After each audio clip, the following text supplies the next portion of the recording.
దేవునికి స్తోత్రం. Hallelujah. Praise the lord. ప్రభు పరిశుద్ధ ఘననామానికి మహిమ కలుగును గాక.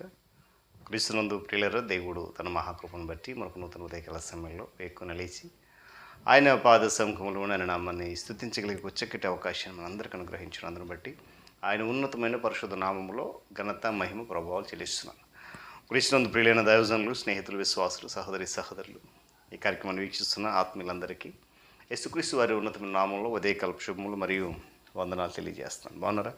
చాలా సంతోషం. రండి, ఈ దినం కూడా ప్రేమతో ఆహ్వానిస్తున్నాను. అనుదిన అభివృద్ధి ఉదయకాలపు ధ్యానాలటువంటి ఈ ఆధ్యాత్మిక కార్యక్రమం అదిపటి పాలుభాగస్తులై వాక్యాన్ని ధ్యానించి దైవాశీర్వాదాలు పొందండి. బైబిల్స్ దగ్గరలో ఉన్నాయి కదా, తెరచి చూడండి. లేని పక్షాన చదివే మాట వినండి, గ్రహించి వాక్య దినాలు పాలుభాగస్తులు కమ్మనం చేస్తూ నిట్టి దిన ధ్యానవాక్యంగా యోహాను సువార్త 18వ అధ్యాయము 10వ వచనం నుండి ఒక మాటను చదువుతూ ఉన్నాను.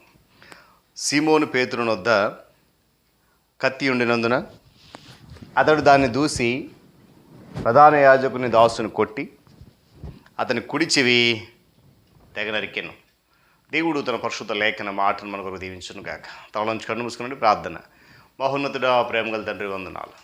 మరొకసారి ఉదయకాల సమయంలో వేకుని మీ పాద సముఖంలో ఎటు రీతిగా నిలబడి మీ నామాన్ని స్తుతించి ఆరాధించి కనపరచడానికి మీరు ఇచ్చిన కృప కొరకే స్తోత్రాలు. ఈ ఆధ్యాత్మిక కార్యక్రమాన్ని ఏకమంది బిడ్డలు వీక్షిస్తున్నారు, పాలుభాగస్తులు అవుతున్నారు. ఈ ఒక్కరు కూడా నిరాశ చెందకుండా అనుదిన బలపరచండి. ఒక్క మాట చేత నీ సన్నిధి వారితో ఉంచండి. యేసు నామములో ప్రార్థన అవుతున్నాం తండ్రి, ఆమేన్. చాలా సంతోష ప్రియులారా, ఈ వాక్య భాగం మాట మనకందరికి కూడా తెలుసు కదా, రైట్. ఎందుకు బాగా మనకు గుర్తంటే గడిచిన 40 దినాల్లో మనము ధ్యానం చేశాం. యేసుక్రీస్తు ప్రభు వారు 40 దినాల శంఖాల ఆరాధన, శుభ శుక్రవారం ముందు రాత్రి అనగా చివరి పస్కా విందు ఆచరించిన తర్వాత గెత్సెమనే వనంలో ఆయన ప్రార్థన చేసినప్పుడు ఇస్కరియోతు యూదా వాళ్ళందరినీ పట్టుకుని రావడం, ప్రభువుని పట్టుకోవడం, వెళ్ళిపోతున్న క్రమంలో జరిగినటువంటి సంఘటన ఇది. వాళ్ళందరూ కూడా ప్రభుని ఎప్పుడైతే చుట్టుముట్టి పట్టుకోవడం ప్రయత్నం చేశారో పేతురు ఏం చేశాడట, కత్తి తీసి చెవి నరికాడట. గడిచిన 2-3 దినాలుగా ఏది దేవుని చిత్తమని నేర్చుకుంటున్నాం. ఏమండి, స్వస్థత పొందడం దేవుని చిత్తమా? గురుకులను పెరిగివేయట దేవుని చిత్తమా? లేకపోతే పర్ణశాల కట్టడం దేవుని చిత్తమా? ఇవన్నీ మనము అంటే ఈ దేవుని చిత్తము కాని వాటిని ఏవైతే ఉన్నాయో వాటిని చేయొద్దు అనేది మనం ధ్యానిస్తున్నాం. ఈరోజు ఎదుటివారి చెవులను తెగనరుగుట ఏమో పరిచర్య, ఇదే దేవుని చిత్తం అని చెప్పి కొందరు కత్తి పట్టుకుని బయలుదేరేటటువంటి సందర్భాలు ఉంటున్నాయి. వారు చెవులను మాత్రమే కాదంటండి, ముక్కును నోటిని కూడా కోయడానికి సిద్ధంగా ఉన్నారంట. ఇది దేవుని చిత్తం కాదు, పరిచర్య కాదు, ఇది దౌర్జన్యం. ఆనాడు అపోస్తులైనటువంటి పేతురు ప్రధాన యాజకుడైనటువంటి వాని దాసుడగు మల్కు అనేటువంటి వాని చెవి కుడి చెవి తెగ నరికాడు. వెంటనే ప్రభు, అరే భలే మంచి పని చేసేవారు వీడి చెవి నరికి. చెవి కాదురా, పేక్ కోసేయాలి అనలే. ఏమన్నాడు? నీ కత్తి తిరిగి వరలో పెట్టు. మత్తయి సువార్తలో ఉంటుంది, నీ కత్తి తిరిగి వరలో పెట్టుము, కత్తి పట్టుకుని వారందరూ కత్తి చేతనే నశిస్తారు. ఏమనుకుంటున్నావు నువ్వు? తండ్రి నాకు అనుగ్రహించి గిన్నెలో నేను త్రాగకుండానా? నేను అడిగితే తండ్రి నాకు సమూహాన్ని పంపించలేడా, సైన్యాన్ని పంపించలేడా? నువ్వు ఎందుకు తొందరపడుతున్నావు? అసలే పేతురుకు దుడుకు పేతురు పేరుంది. ప్రభు గద్దించాడు వెంటనే. అంటే పేతురు చేసిన పని దేవుని చిత్తం కాదు. ఒకవేళ అడిగి ఉండాల్సిందేమో, ప్రభు అని చెవి నరకాలా, చెయ్యి నరకాలా, కాలు నరకాలా? ఇది దేవుని చిత్తము కాదు.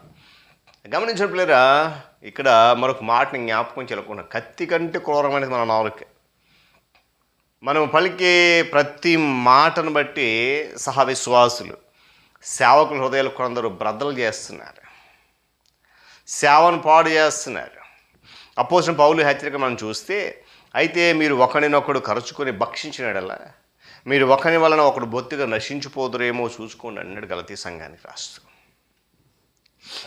ఆ తర్వాత అంటాడు కదా, కాబట్టి తీర్పు తీర్చి మనుష్యుడు నువ్వెవడమైనా సరే నిరతుడు విన్నావు, దేని విషయంలో ఎదుటివాని నువ్వు తీర్పు తీరుస్తావో దాని విషయం నువ్వే నేరస్తుడు అని తీర్చుకుంటున్నావు అంటాడు. చూడండి, ప్రభు పరిచర్యలో 3.5 సంవత్సరాలకు కూడా సహనమే తప్ప ఎక్కడ కూడా కోపపడిన సందర్భాలు లేవు. ఒకనొక చోట కోపపడ్డాడు దేవాలయం విషయంలో, పరిశీల శాస్త్రుల హృదయం కఠినం చేసుకుని కోపపడ్డాడు. తన పరిచర్య చేసేటప్పుడు మాత్రము తన విషయంలో ఏమైనా గమనించాలి. అంటే దేవుని చిత్తము ఏదైతే ఉందో దానిని మాత్రం కొనసాగించడానికి ఆయన ఇష్టపడ్డాడు. పాత నిబంధన గ్రంథంలో మిరియాము అహరోను దేవుడు ప్రశ్నించాడు, నా సేవకుడైన మోషేకు విరోధం మాట్లాడక మీరు ఎందుకు భయపడలేదు? ఏర్పాటు చేసుకున్నది నేను, నియమించింది నేను, నడిపిస్తున్నది నేను, వాగ్దానం చేసింది నేను, మీరెందుకు భయపడట్లేదు? ఆ తర్వాత జరిగిన సంఘటన మాకు తెలుసు. ఏమన్నాడు? వారి కోపం రగులు వెళ్ళిపోయారు. మేఘము ఆ ప్రత్యక్ష గుడారం ఎత్తబడింది. మిరియాము కుష్టుకెళ్ళాయి. గమనించాను అంటే దేవుని చిత్తం కానిది ఏదైతే ఉందో దాన్ని చేస్తే పరిణామాలు చాలా భయంకరంగా ఉంటాయి. చాలామంది తాము ప్రభు సేవను సరిదిద్దుతున్నామని తలంపుతో ఇతర సేవా కార్యక్రమాలను, సేవకులను, తప్పుడు వారిని విమర్శించడానికి కొందరు తెగిస్తున్నారు. తప్పు పట్టడం, నేరం మోపడం, మా పరిచర్యే అది దేవుని కోపాగ్ని తమ మీదను, శాపములను తమ బిడ్డల మీద రప్పించుకొచ్చున్నారు. దాని ఉపయోగం లేదు. రాత్రి మంగళ్ళు అపవాది ఎదురు చూస్తున్నాడు నీ మీద నేరం మోపడానికి. రాత్రి మంగళ్ళు అపవాది ఎదురు చూస్తున్నాడు నిన్ను అబద్ధికునిగా చేయడానికి. రాత్రి మంగళ్ళు అపవాది వెతుకుతూ ఉన్నాడు నిన్ను దోషిగా. అది దేవుని చిత్తం కాదు. దేవునికి విరోధమైన ఏది కూడా నిలబడదు. కనుక ఉదయకాల సమయంలో పిల్లరా, ఏది దేవుని చిత్తం అంటే చెవులను తెగనరగడం దేవుని చిత్తమా అంటే అది కాదు. దేవుని యొక్క సహనం, దేవుని పరిచర్య, దేవుని మాట ప్రకారం నడుచుకోవడమే దేవుని చిత్తం. దేవుని మాటలు మనకు దీవించును కాక. తనలో నుంచి కన్ను మూసుకునండి, ప్రార్థన చేద్దాం. ప్రేమ కలిగిన తండ్రి, మనోహరుడ, మహాగురుడ, సర్వాధిపతి స్తోత్రాలు. తిరిగి మనకు నూతన ఉదయకాల సమయంలో నీ పాద సముఖంలో నుంచి నడిపిస్తున్నావు. ఏది నీ చిత్తము నేను చక్కటి మాటలు వింటున్నాం. ఈ దినం కూడా అలాంటి విలువైన మాటలు మేము విన్నాం. మేము ఏమాత్రం తొందరపాటు లేకుండా నీ కొరకు ధైర్యంగా, సహనం కలిగి, ఓర్పు కలిగి ముందుకెళ్ళి కృపద ఇచ్చాను. ఈ ఆధ్యాత్మిక కార్యక్రమంలో పాల్గొని బిడ్డలందరినీ అనుదినం ఆత్మీయ బలపరిచి మీరు మహిమ పొంది నీ కాపుదలిచ్చి ఘనత ప్రభావాలు పొందుకొని దీవెనను కుమరించమని యేసు నామములో ప్రార్థన అడుగుతున్నాను తండ్రి. ఆమేన్. త్రియేక దేవుని దీవెన, ఆయన సన్నిధి, కాపుదల సదాకాలము మనందరికీ తోడుగా ఉండి నడిపించును గాక. ఆమేన్.